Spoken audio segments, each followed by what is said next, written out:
हाँ, जैसे कि मैंने पढ़ाया था पहली वाली क्लास में, ये था कि हमने पढ़ा था एचसीएफ और एलसीएम। एचसीएफ एलसीएम निकालने के लिए दो विधियां होती हैं हमारी। एक होती है गुणनखंड विधि, एक होती है भाग विधि। भाग विधि को हम बोलते हैं लॉन्ग डिवीजन मेथड, इंग्लिश में क्या बोलते हैं, लॉन्ग डिवीजन मेथड या डिवीजन मेथड बोलेंगे, या तो उसके division method for square root भी बोल देते हैं निकालने के लिए, ठीक है। और गुणनखंड विधि को क्या बोलते हैं, फैक्टर मेथड और फैक्टराइजेशन, या फिर क्या बोलते हैं, प्राइम फैक्टराइजेशन। तो उसी के कुछ क्वेश्चन थे, मैंने आपसे बताया था कुछ। अगर क्वेश्चन करने से क्या होता है, कोई भी कॉन्सेप्ट या बेसिक कॉन्सेप्ट लगाते हैं, उसके बाद तुरंत जैसे ही क्वेश्चन लगाएंगे तो हमारा जो कॉन्सेप्ट होता है वो कैसा होता है, एकदम क्लियर हो जाता है। इसलिए आइए देखते हैं हम क्वेश्चनों को। तो क्वेश्चन है, तो हमारा क्वेश्चन पढ़ते हैं पहले। तो क्वेश्चन को पढ़िएगा पहले कि संख्याओं 6 और 20, कितना है 6 और 20, मतलब 6 और 20 को कितने प्राइम फैक्टराइजेशन द्वारा क्या निकालना है, एचसीएफ और एलसीएम निकालना है। क्या निकालना है, एचसीएफ और एलसीएम। संख्या हमारी बनती है 6 और 20, मतलब 6 और 20। तो 6 और 20 का क्या निकालना है, फैक्टर निकालो, फैक्टर निकालो, ठीक, निकाले हमने फैक्टर, ठीक। अब आपको ये पता होगा कि सबसे छोटी संख्या से क्या दिया जाता है, डिवाइड दिया जाता है। अब सबसे छोटी संख्या क्या आ रही है, कि 2 है।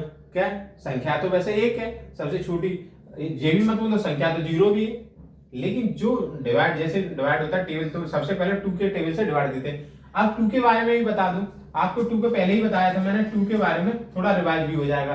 क्या हो जाएगा, जो 2 होता है ना, 2 होती है, मतलब 2 संख्या होती है जो, मतलब 2, इसको क्या बोलते हैं, सबसे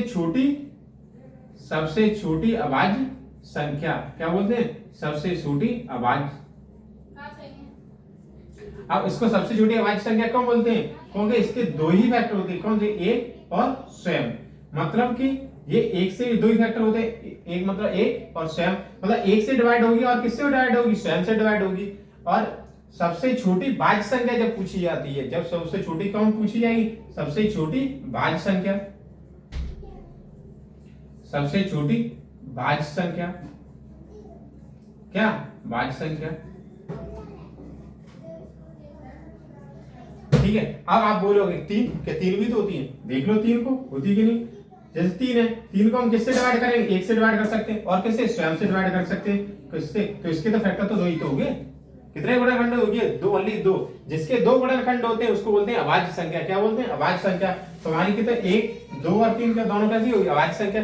लेकिन सबसे छोटी, मैंने बताया क्या, 2 क्या होती है हमसे, सबसे छोटी अभाज्य संख्या। क्या होती है, सबसे छोटी अभाज्य संख्या। सबसे छोटी अभाज्य संख्या क्या होती है, क्योंकि 1 और स्वयं, मतलब किससे कट सकती है, या तो 1 से कटती है या तो स्वयं से कटती है। मतलब कि 1 से डिवाइड होती है या तो किससे, स्वयं से डिवाइड होती है। इसलिए इसको 2 को क्या बोलते हैं, सबसे छोटी अभाज्य संख्या। क्या बोलते हैं, अभाज्य संख्या। जिसके ओनली 2 गुणनखंड होते हैं उसको क्या बोला जाता है, कि सबसे छोटी 2 गुणनखंड जिसके होते हैं उसको बोलते हैं अभाज्य संख्या। क्या बोलते हैं, और 2 से अधिक जिसके गुणनखंड होते हैं उसको क्या बोलते हैं, भाज्य संख्या। तो इसमें आप बोलोगे आपके 3 भी तो हो सकती है, तो 3 को देख लो। तो 3 को हमने देखा, तो 3 को 1 से भी डिवाइड कर सकते हैं, किससे, 3 से भी डिवाइड करेंगे। किससे, 1 से डिवाइड हुई 3 से, तो 2 ही तो हुए इसके गुणनखंड। तो ये कैसी हुई, अभाज्य हुई हमारी।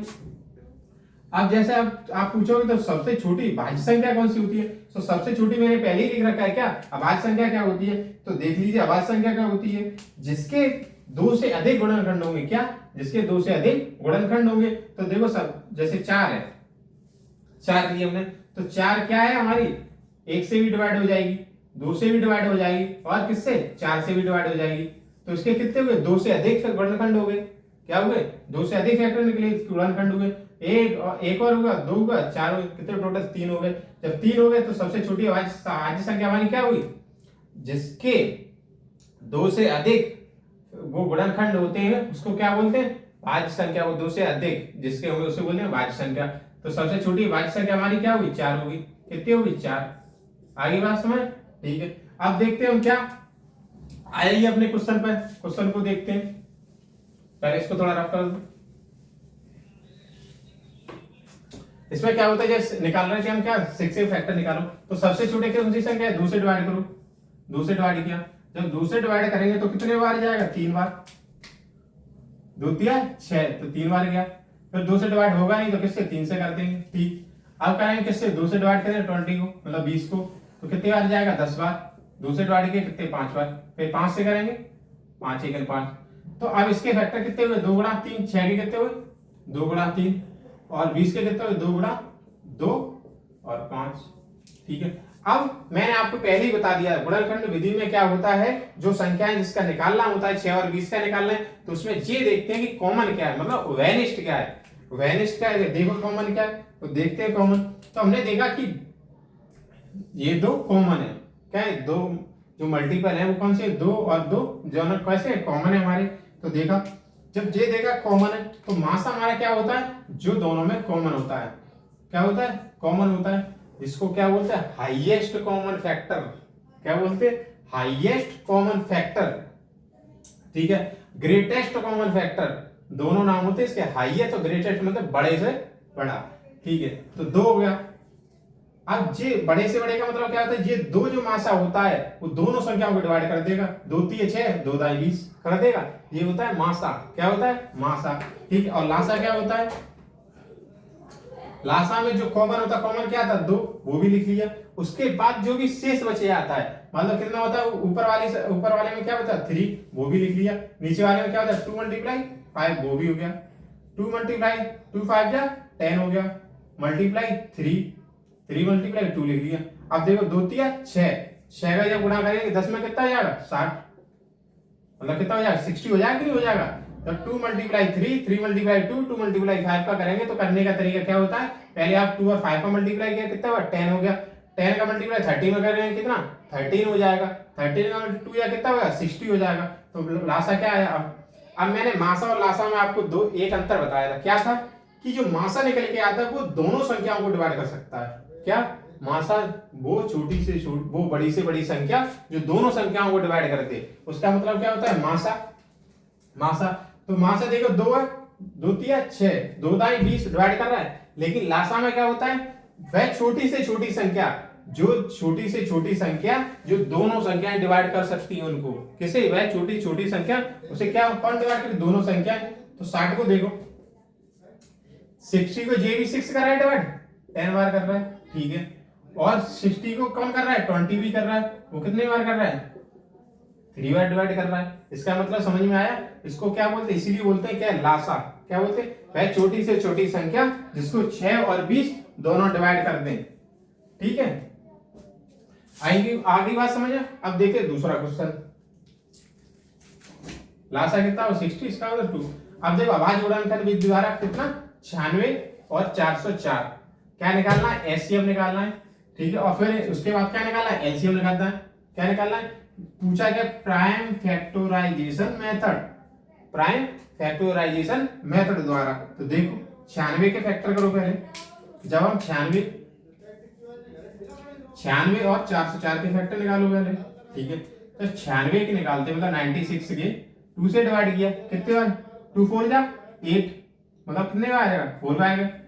कैरी बचा मतलब हासिल, तो हासिल 1 कितना होगा 60 हो जाएगा, 2 8 जा 60, मतलब कि 2 का डिवाइड दिया 96 में, 96 में जाएंगे तो कितना 40, 2 4 जा 8, 1 आया 6 लिया, 2 8 जा 60 आएगा कि नहीं आएगा 48, वो 48 यहाँ रख दिया। अब 48 को फिर से 2 से डिवाइड देंगे, 2 से डिवाइड देंगे, 2 4 जा 2 2 या 4, मतलब 2 2 2 नहीं 4, और 2 2 का पारा 2 2 2 का 2 2 ना 4 2 6 2 4 8, कितने बार गया 4 बार गया। ठीक है, फिर 2 से डिवाइड 2 2 1 2 2 2 नहीं 4, मतलब 2 का टेबल पढ़ रहे हैं, 2 1 या 2 2 2 या 4। ठीक है, 2 2 6 या कितना होता है, मतलब 2 6 12, फिर 2 का दिया 3, फिर कितना होगा 3 हो 3, ये तो 96 के हो गए आपके फैक्टर। अब निकालो कितने के, अब निकालो 404 के, तो निकालते हैं 404 के।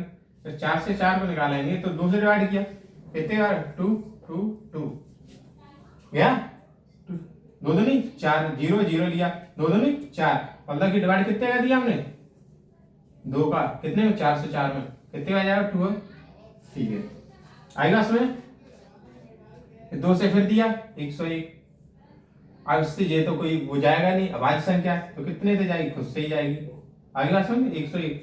ठीक, देखो 96 फैक्टर लिखो, 3 3, 2 गुणा 2 गुणा 3 बार ये हो गया, 2 गुणा 2 2 बार ये और 3 ये। ठीक है, 2 गुणा 2 100। अब देखो दोनों में कॉमन क्या है, पहले ही बता दिया मासा क्या होता है, जो दोनों में कॉमन होता है। लिखिए मासा, लिखिए मासा दोनों में कॉमन है, दो, ये वाले दो कॉमन है, 2 मल्टीप्लाई 2, 2 2 या 4, दो दो नहीं 4 हो गया। अब निकालते हैं लासा, तो लासा निकालेंगे, दोनों में जो कॉमन है वो लिख लिया। और बाकी जो बचा, बाकी जो 2 2 2 कितने बार, 2 गुणा 2 और 3, ये 3 भी लिख लिया। उसके बाद बचा कितना, 101। इसका जब मल्टीपल कर देंगे तो इसका आंसर आ जाएगा, वो क्या होगा हमारा लासा, क्या होगा, लासा होगा। ठीक है, निकाल लेना आप इसको। और क्वेश्चन करते हैं, ठीक। अब अगला क्वेश्चन देखेंगे फिर, रुको इसको।